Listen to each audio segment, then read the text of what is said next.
ألا إنني أرجو من الواسع الحقير بجاه المخفى ناصر الحق بالحقير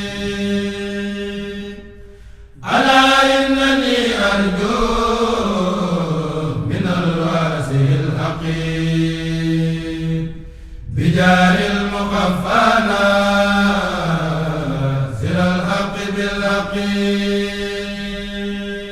asalaamaaleykum wa rahmatullahi taala wa barakaatuhu gan ñi nga xam ne ñoo bàyyikoo ci réewum Côte d'Ivoire di ilimaan yi nga xam ne moo jiite majlis bi taxawul lislaam ak jumaa yi ak jàkka yi ci ñaareelu bis bi mu gane si Cheikh Mouhamadou Mountakha ci Touba am na daral bu am solo bu ñu ko defal teewaayu sëriñ Ahmadou Badawi ibnu Cheikh Mouhamadou Fadal ànd ak ñi nga xam ne ay ilimaan lañu di ay kilifa bokk ci daayira Rawdu Rayaahiin Muxaddamatul Xidma fekk si fi jëwriñu daara Hizbut Tarqiyyah sëriñ Youssou Diop ak ñi mu àndal moom mi nga xam ne moom la sëriñ bi féetale woon gan gi ginnaaw waxtaan wi ak weccante ay kaddu ak itam yi nga xamante ni jébbal nañ leen ko imam bi bég na lool ànd ak délégation bi jëm nag ci beneen barab bu am solo boo xam ne teel na ko lool muy mu jàmma Cheikh Ahmadoul Khadim muy convoi bu yaatu lim bu takku ci ay woto ànd ak sëriñ Ahmadou Badawi ibnu Cheikh Mouhamadou Fadal ñu dugg ci mbooleem barab yi nga xamante ni moo nekk ci jàngukaay bi dalee ko ci këru xaside yi nga xamante ni daara Hizbut Tarqiyyah mi ngi koy tabax dem ci yeneen bâtiment yi nga xam ne ngir wàllu njàng mu kawe mi la naka noonu amphithéâtre yi ba ci li nga xamante ni mooy restaurant yi dem ci beneen wàll gi nga xamante ni majalis ba moo fay nekk njàngum alxuraan mi loolu lépp di ay bâtiment yoo xam ne wër gi ñuy wër ànd ak ñu di ko leeral jëlee na ci xam-xam bu am solo ci taxawaayu Cheikh Mouhamadou Mountakha ci jàng ak jàngale waaye itam fi nga xamante ni mooy yéene yi mu am ci yóbbu fa njàng mi ci dëkk bu tedd bii di Touba. ginnaaw nag bi ñu jógee foofee ci mu jama Cheikh Ahmadoul Khadim la ñu ñëw ci Daarul Minan kër Cheikh Mouhamadou Mountakha Mbacké foofee la imaan di daje ak sëriñ bi mboolem délégation bi nga xam ne ñoom la àndal itam kenn ku ci ne mu présenté la nuyoole la ak sëriñ bi lu bokkul ak imaam yi ak ñi mu àndal ci conseil supérieur islamique ba nekk foofee ci Mauritanie nemmeeku nañ ci itam lu takku ci ay bokki taalibe ñu mën cee ràññee ñi teewal sëriñ bi foofee ci Côte d'Ivoire naka noonu itam lenn ci ay murit yoo xam ne ña nga ci Yamoussoukro ñoom ñëpp itam ñu teewe waxtaan wu am solo kaddu yi nga xam ne imaam Diakité yëkkati na ila nabii rumiya Muhammad bin Abdillah wa ala alihi wa sahbihi wa sallam taslima fadilat al-Khalifa سأبدأ بالعربية وأتم بالفرنسية حتى يفهم الجميع. تلقينا الدعوة الشريفة من فضيلة الخليفة وجئنا تشرفنا كثيرا لأنه أرسل إلينا أحد أبنائه ليأتينا على الدعوة وجئنا لاستجابة جئنا كأبناء يطلبون الدعاء والتوجيه والنصيحة من الأب والخليفة. نشكر وتشرفنا كثير نشكر فضيلة الخليفة على دعوتنا وإن شاء الله أنا اليوم شيخ الأئمة في كوت ديفوار رئيس المجلس الأعلى للأئمة والمساجد والشؤون الإسلامية وتحت رعاية هذا المجلس والأعداء عدد الأعداء أعداء الأئمة 20,000 إمام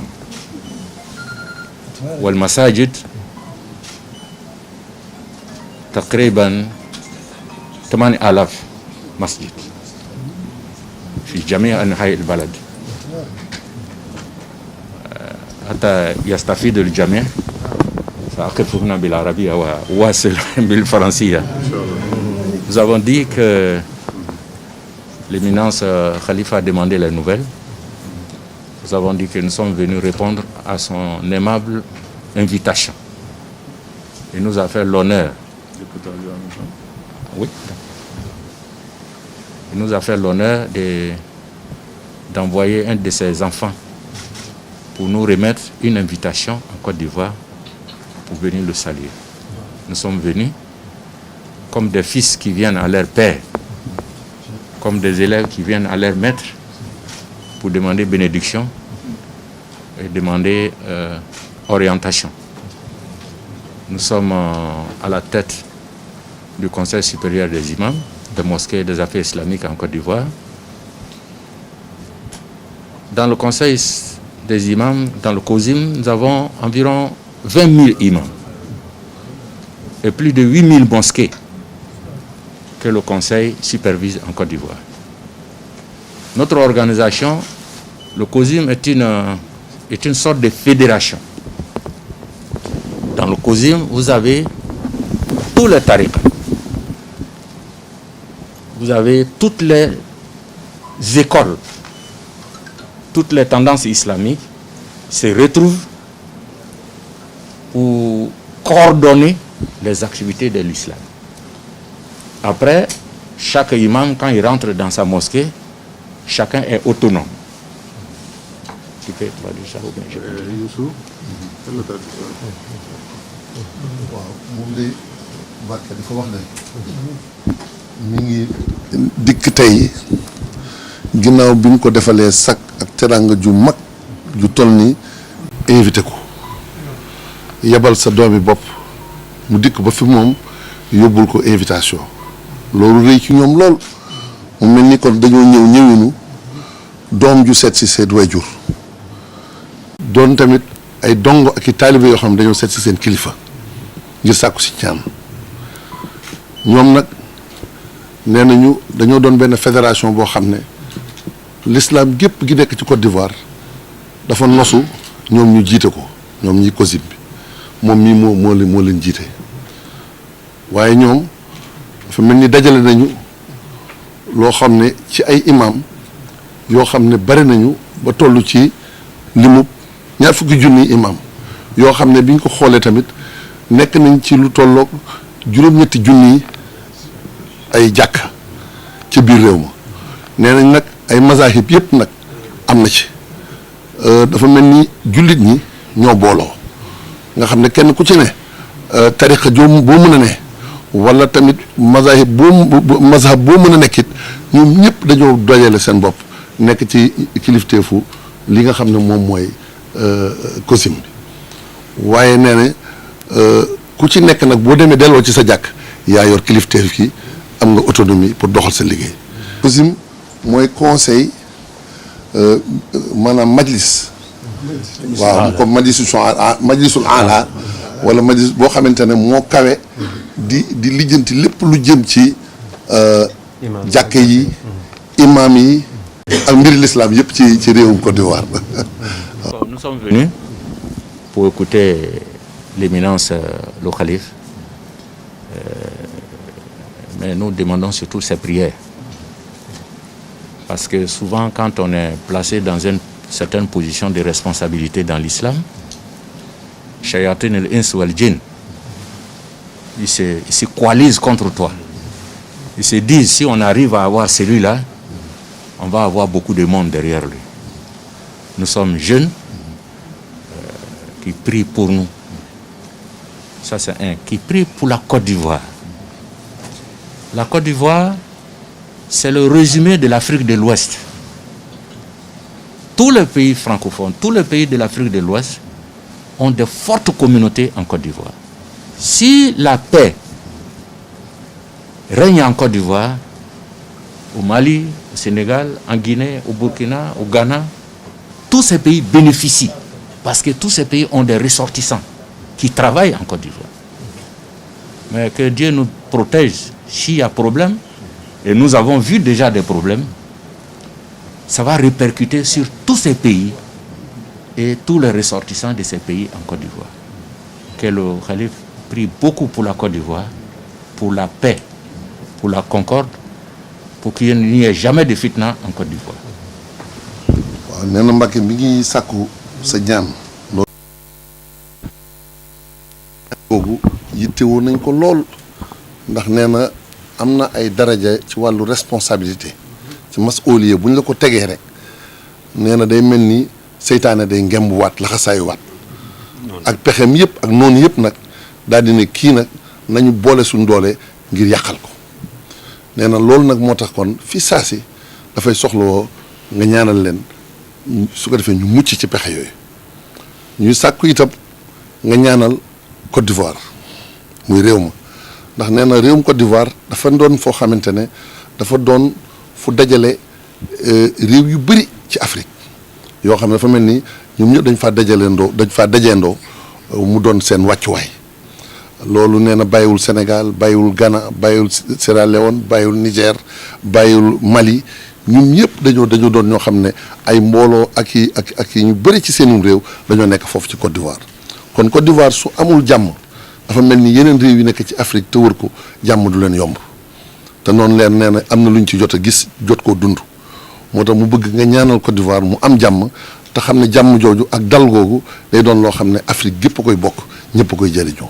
J'ai beaucoup parlé, mais je voulais expliquer à son éminence notre joie d'être là et nos préoccupations. Maintenant, nous voulons l'écouter. neen daal jàpp na ne sax wax na lu bari waaye nee na li mu bëggoon rek mooy feeñal mbégteem moo xam ne amul fu mu yem ci ñëw yàlla dimbali mu leen dimbali ba ñëw jàkkaarloog yow nii tey jii. bi mu noppee nag Cheikh Mouhamadou Mountakha tontu na ko tontu bu yaatu wane itam mbégteem. am na mbégte mu rëy. Le khalife dit qu'il est actuellement très satisfait et très content aujourd'hui. li waral mbégte mi. Ce qui justifie ce sentiment de satisfaction à son niveau. mel na ne gan ñu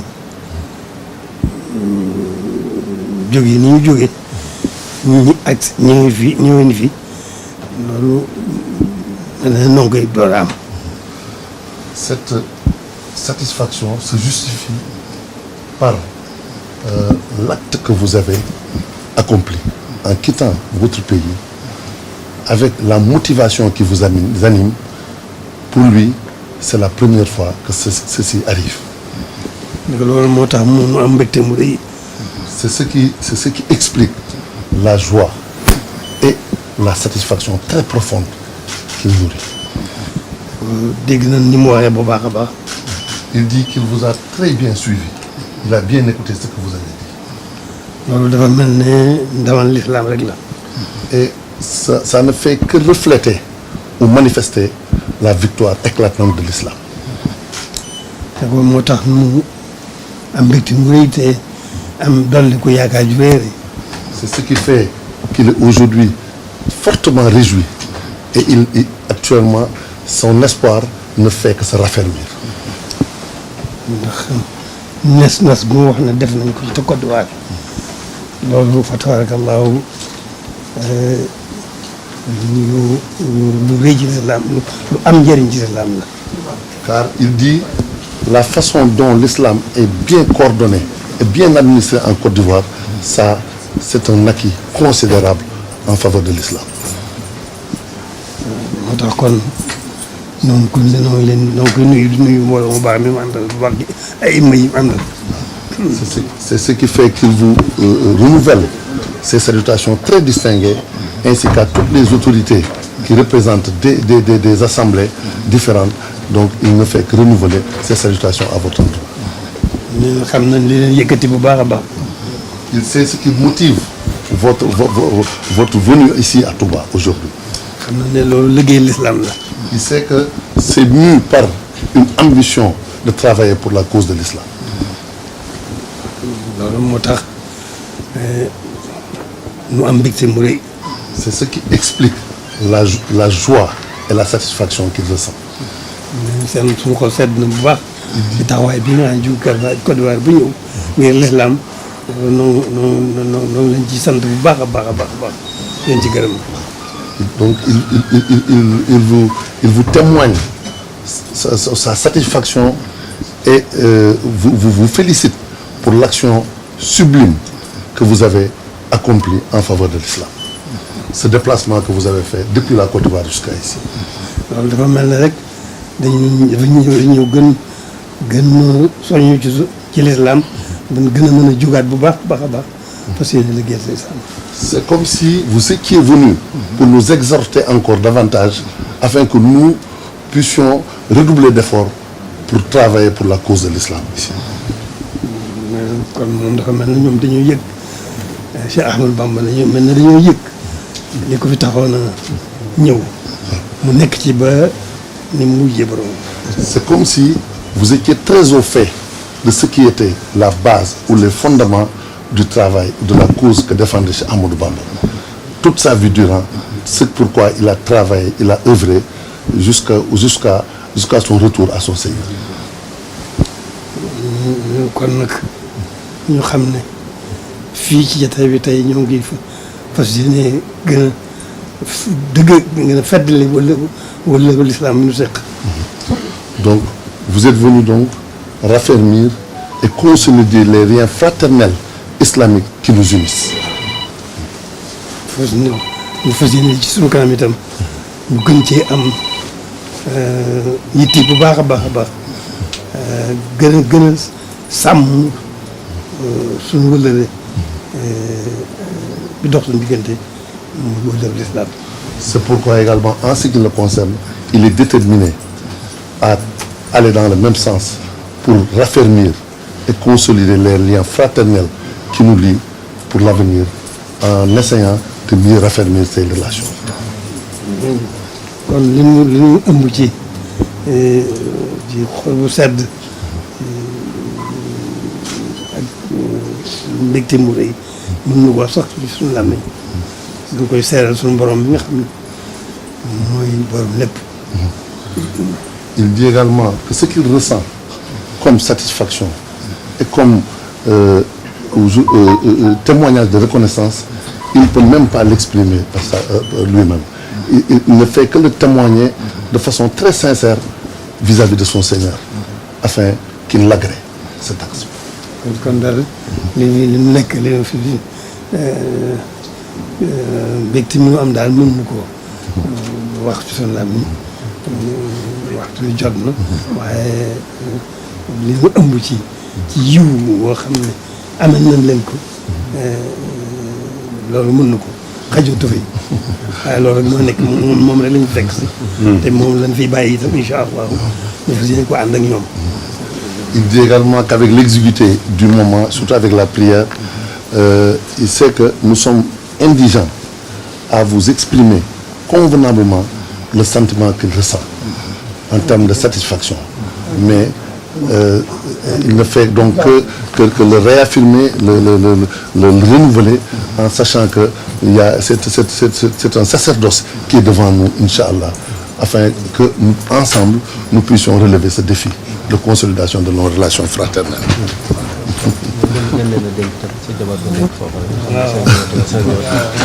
gannaaw loolu itam nag yëg nañu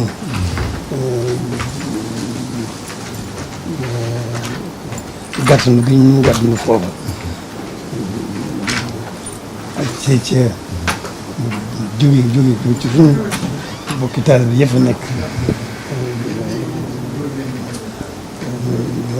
noonu leen di gën a dénk bokki taal bi yëpp nekk te ñu xam ne ni mu demee rek la nii lañ leen jàpp na Sénégal comme mooy seen ñaareelu réew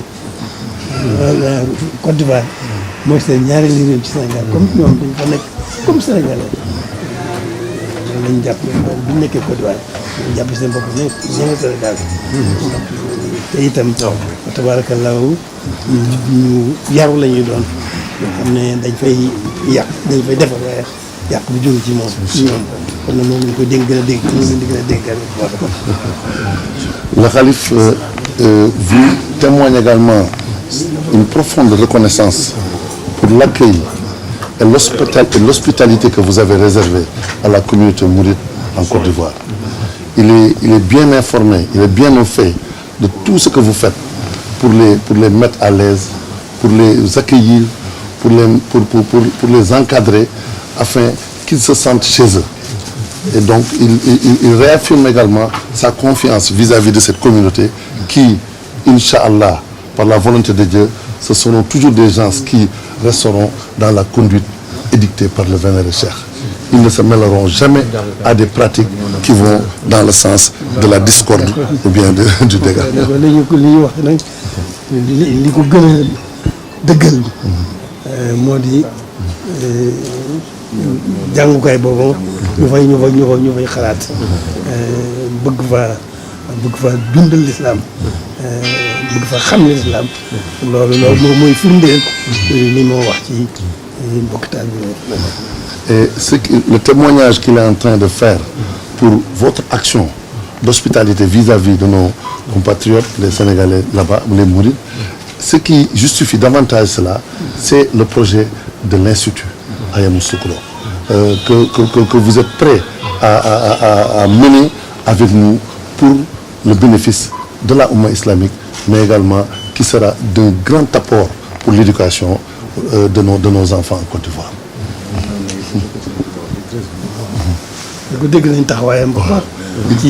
Il dit qu'il est bien au fait, et bien informé de votre position et de ce que vous avez fait comme action pour faciliter toute cette œuvre qui est en train d'être édifiée en Côte d'Ivoire. Donc il vous renouvelle ses remerciements les plus profonds.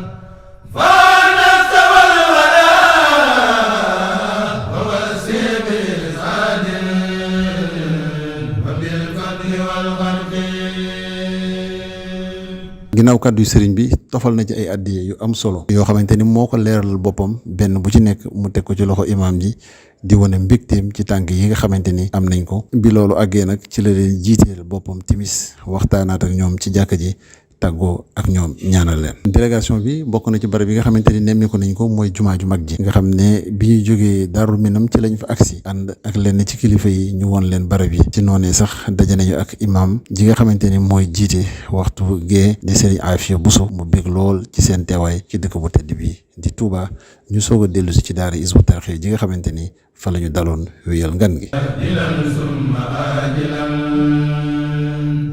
وَلِعَزِيمَ الْقَلْبِ